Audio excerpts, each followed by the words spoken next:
died. Yeah. Yo, you know what? Don't worry, he has immortality though. Just saving water, dude. Saving water.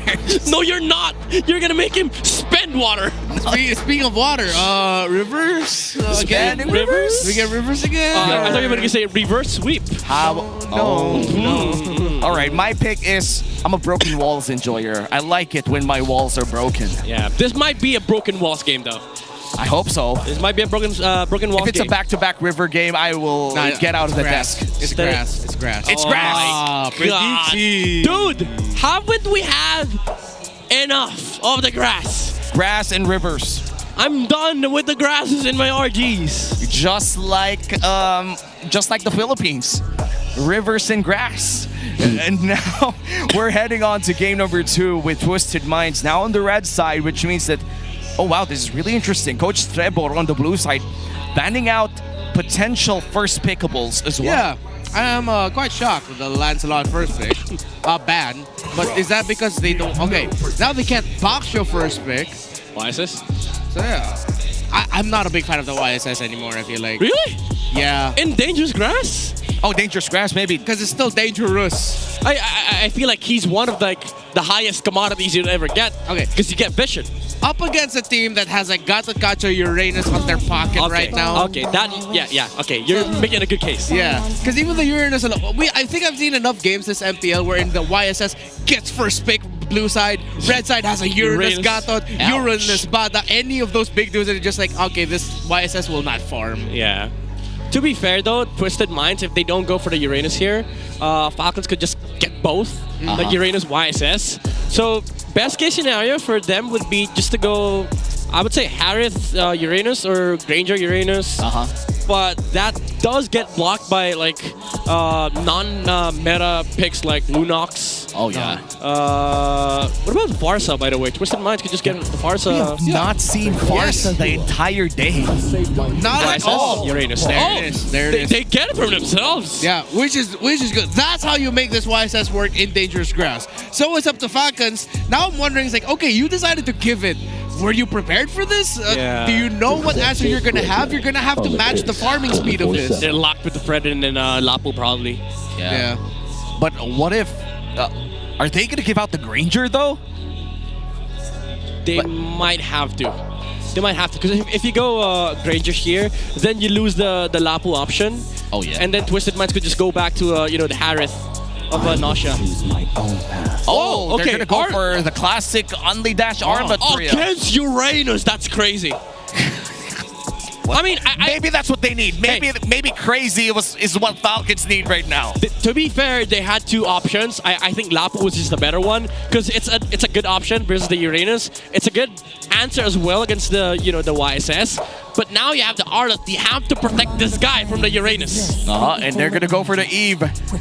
Wow, this is a very early Eve pick. I did not expect this, but I feel like this is one of the more stable answers against the Zushin right now. Yeah, it's okay. Because I think the value of the Eve pick here is that you also don't reveal like the next two picks, and it's also like, again, as you've said, it's a good value against the Zushin and the Ardent as well. Once you've exhausted the final stash, that's basically it.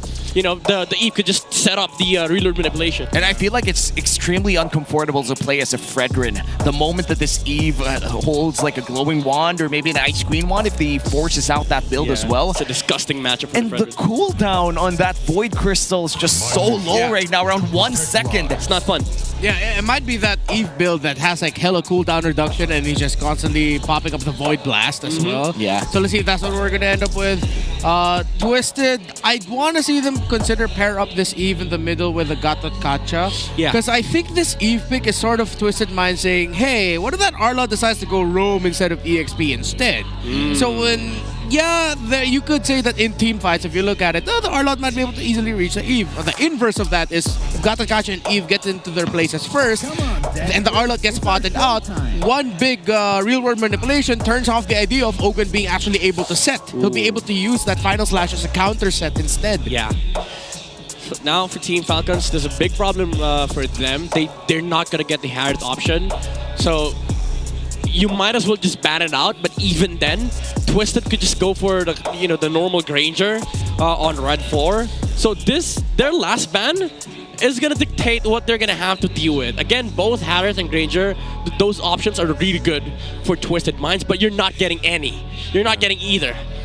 All of the best options available for Falcons, if it's not if somehow they don't end up with a Granger, are all heroes that need to pack and play around crit. Okay. So that's actually a good ban that they took out the Gatot, because they're minimizing the heroes that could use Vengeance. Yeah. The Harith is still available here, plus the carry as well, in case they do want to have some sort of zone control. Yeah. But those are very different play styles. If they go for carry Yi Sun-shin, there's just a lot of money needed for that to run. Yeah, I think you go Harith here, because you win versus the carry, you win versus the Granger. Whoa. Okay. Yeah. That was the other options in my head that I was honestly thinking about. Good. I like seeing the Badang going up against a lineup that has like a Fredrin and an Arlot, mainly because that Fist Break actually messes up the team fight a lot, and now you're committing dashes when not as effectively as you want to, because you have to use it to get out of the wall, to get out of the zone, and it pairs up really well with an Eve. Honestly, if we don't see Harith from Super Marco here, I'm gonna lose it. I think they can go Roam Arlot, XP, Esme open, right? Yes. I feel like that's the best option. Honestly, you know what? Deroth. Yeah, Deroth. That's okay too, yeah. Yeah, Dyron is okay. And hell, you can even go... No, don't go gold. I was thinking gold Esme, but no. All right. What? I mean, I respect it. Maybe it's still hot, but they're going to go for the XP lane Arlot in a Franco on the hands of Ogwin here. That's kind of weird. If you're going to go with... It's just anti-Yu Sin-shin, I think.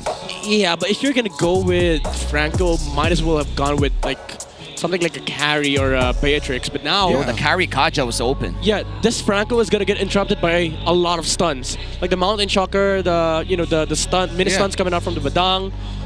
Honestly, for Twisted, again, just get the Harith. I don't even know why they had to leave the Harith till the last pick.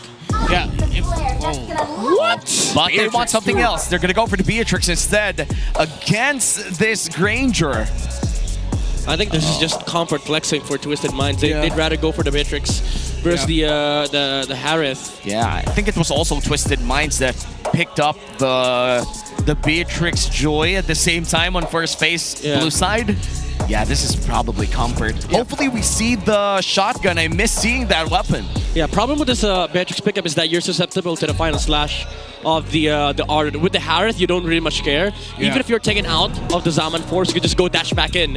Yes. So this setup coming from Twisted Minds is sort of like telling Team Falcons, we can fight you with these set of heroes. Let's see how this will pan out, because for Team Falcons, this is probably one of the most important drafts that they've ever laid down here in MPL regular season 16, because this will dictate if we see a Game 3 or not. Are we going to see Falcons fly their lowest? Are they even flying if they end up with an 8-game lose streak? We're about to find out. Twisted Minds versus Falcons. Welcome to game number 2, where Twisted Minds was able to mount a one-way push to end game number 1. So the only one with the Purify is the Uranus, acknowledging that the Uranus might be the one spending a lot of time holding down the front. But then, a part of me is thinking that Franco might just be laser focused onto... Okay, focusing mark. I thought he'd go for PYT. Yeah. Because I thought he'd want to commit the flickers a lot so that he can potentially just bite down onto Sean during the real world manipulations to suppress down the Eve. Yeah, I think he realized that even if he does get a lot of like battle spells, already forced one, he does need to prioritize the movement speed on the river first and foremost, because there's an Eve on the other side, so the battle spells aren't gonna help him that much. And I feel like since you're playing on dangerous grass, it's also nice to have that Iron Hook to check out bushes if ever they are able to hide in them. But so far, we are going to see our first glimpse at the new Finals MVP skin here for the Beatrix. Woo! With the Kelra Sun name on the top of Beatrix. We can't see it in game, but we can see it in the splash art. Make sure to get it right now on discount. That's 30% off on its release. Yeah. I'm actually thinking if there's any reason why they changed the draft here for Twisted Minds, maybe because of the map. But still, it's not like a game changing or draft changing map. It's dangerous grass, and then you prioritize Beatrix versus Harith. Yeah. So it's still kind of weird. Well, let's see what's the payoff here, because right now we're all still in the dark. We haven't seen the real reason as to why they're pulling this off, but Lansu, significantly low in HP, still has that Consecration passive, or Radiance rather, able to regen just before this turtle starts. Sean in a great position for a potential real-world manipulation, but half HP in the turtle here. Level 4 already on this Eve. Lansu with the zone up, providing a lot of effect. TC misses the final slash, but a hook from Ogwin, not yet level 4. Fist break, fist crack, punish on the miss, and that is not how you want to start things off of your Falcons. Terrible engage here coming in from FlapTZ in a very disastrous start. You saw how quick Sean pulled the trigger there with the RWM, right? Yep. Again, every time no final slash, RWM. It stops the team fight altogether here for Team Falcons. It prevents the Predator from re-entering. It also forces the Zushin to keep just checking the front lines. No Crimson Beacon backline shenanigans for a few. Oh, wow! Oh, Flicker and the Bloody Hunt to secure the kill onto Nosha. Massive trade there for Falcons. That's one. Wow, that's really good for Team Falcons. At least they could breathe easy. That Super Marco, even after that blunder in the turtle, is able to farm up better than this Beatrix. Two members.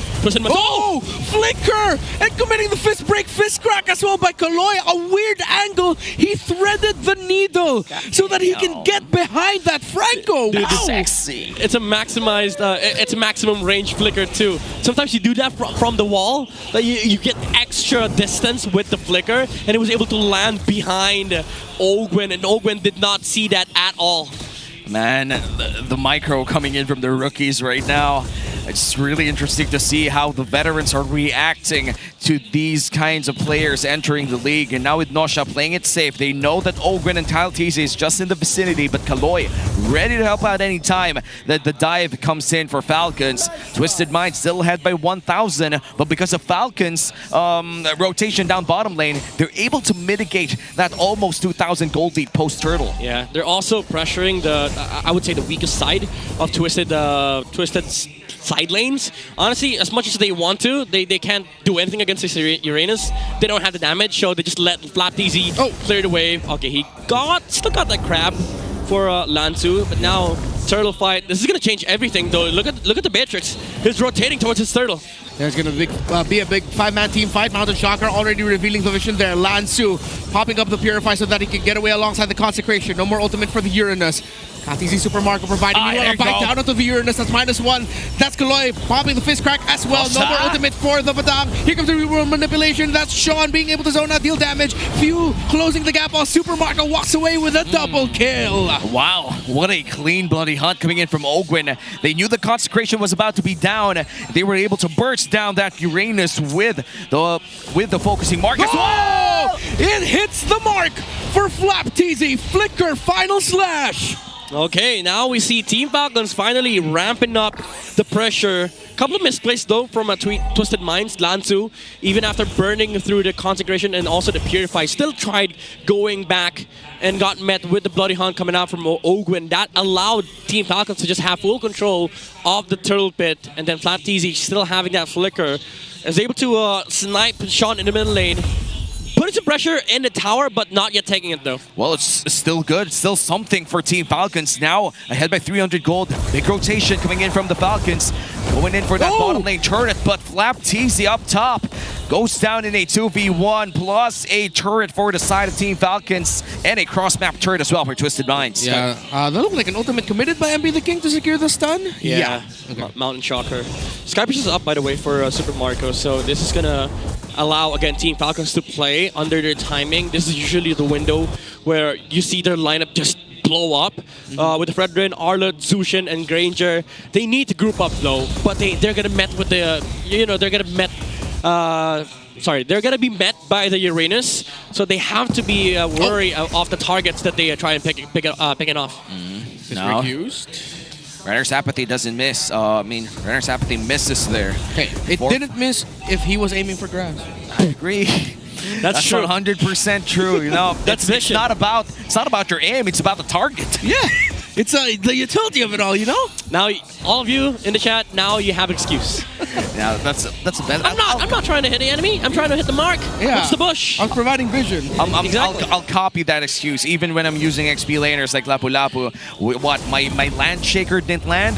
Well, I was aiming for the place that I think they will flicker in, and it seems like it's going to be a free turtle for Team Falcon. It's kind of like you telling me Flapteasy didn't miss the final slash flicker earlier. He did? Earlier. No, he missed that. He missed that. That was 100%. No, he 100% just forced the real world manipulation, and he did. Exactly. Unfortunately, No, I'm not making an excuse for that. It just didn't work out for them. Nope. Now I'm making an excuse for that. Kaloy! Oh, Kaloy already committed that dash in. It's just a dash, though. Yeah, just a fist break dash. Yeah, plus a Crimson Beacon. In terms of cooldowns, though, that's a massive cooldown for few. But it seems that Lanzu pops the Consecration. The Iron Hook doesn't land. In terms of waves, Twisted Minds has to fix up their top lane wave. And the next big objective is going to take a while to spawn. Looking at their Infinix in-game equipment, Midnight, there's anything interesting to point out right now? Well, I would say MP the King's itemization is doing okay, considering the fact that there's a lot of pressure from Team Falcons with the Fredrin. He's still getting a lot of farm on the YSS.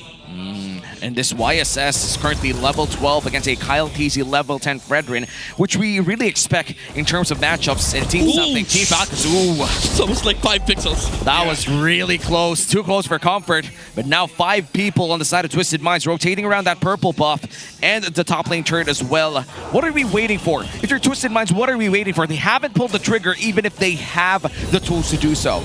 To be fair though, for Twisted Minds, to answer your question, they're just waiting for items, honestly. They're playing the scale in this game. They don't care if this game goes late. They have a Beatrix. They have a lot of ways to actually deal damage. Hook and a bite onto Kaloy, and that's going to be the roamer of Twisted Minds gone. A sudden surprise. Kaloy was just providing vision. Oakland committed the hook and the bite. And man, that feels bad for Twisted Minds because one of their main tanks just gets bursted down to 100 to none. And now that's going to be another turret down bottom lane as well. Nausea does have available ultimates, but it's not going to burst that down yet. It's a good thing there's a bush here, but few checks it. Yeah, good check. Oh, using the Retribution as well. Overly greedy. A little bit of a disconnect there. Real world manipulation gets brought down. Kaloy back onto the map to zone and front, but he gets taunted, blasted. Flapteasy with the final slash. Flicker as well. Nausea still miraculously able to dash away despite being displaced by Flapteasy. That is insane. All the while, MP takes a tower top side. Now they send Zushin towards that area. This just means, you know, MP the King could just use the Mountain Chakra right now, get vision, and know for the fact that there's limited numbers of Falcons here. Oh, the stun by MP the King! Flapteasy with the final slash! He's still alive and he can still fight, but he decides to back off, slowing things down. Renner's apathy to check. Just to check, you know, just hitting the mark. Didn't miss. Didn't miss. This Lord will be started here with Team Falcons, but Lanzu available to give that vision as well. Kaloy bursts down the ultimate too. Flapteasy getting bursted down. Kaloy gets taken out the hook and the final slash. Freaking TZ! Despite all the errors, despite all the mishaps, he finds the one to turn things around. Marco gets the flicker away from Lanzu. The Uranus is the last one standing. Falcons will finally be able to go for the Lord. Huge final slash for Flapteasy, and the jungler is alive for Falcons. This might be a free Lord. Yeah, it is a free Lord. MP the King out for 8 more seconds. Appraises Wrath by Kyle TZ just to be able to get the Lord much quicker. But top lane though, Lanzu is doing some work on the minion waves. So that Team Falcons has to address that. This just means that, you know, this take is going to be a lot slower, but they still get a free Lord for Team Falcons. And so far for Team Falcons, this is their biggest lead yet in this game. 11 minutes in, they're able to mount a 3k gold lead with a Lord push down bottom lane as well. Looking at the items, we are actually seeing a Bloodwings built here for the side of this Zushin. A bit of protection as we go on to this potential inhibitor run here for Team Falcons. I feel like for Twisted Minds, they still have enough wave clear here to potentially defend against this one. Yeah, I don't know how they're going to defend this though. Oh, he gets blasted, taunted. CC Mean popped the Purify Suppress and a bite down onto Kaloy. Starfield is brought down by the Eve. Final slash is... Oh, it was a toss up. Now it finally connects. What a surprise play by Falcons. And a surprise twist for them as it looks like they're on the way to securing the 4th kill. A triple for Marco. Make that a maniac. Make that a game number 3 for the series. And it's not over yet. Team Falcons with Left Easy with back-to-back game-winning final slashes.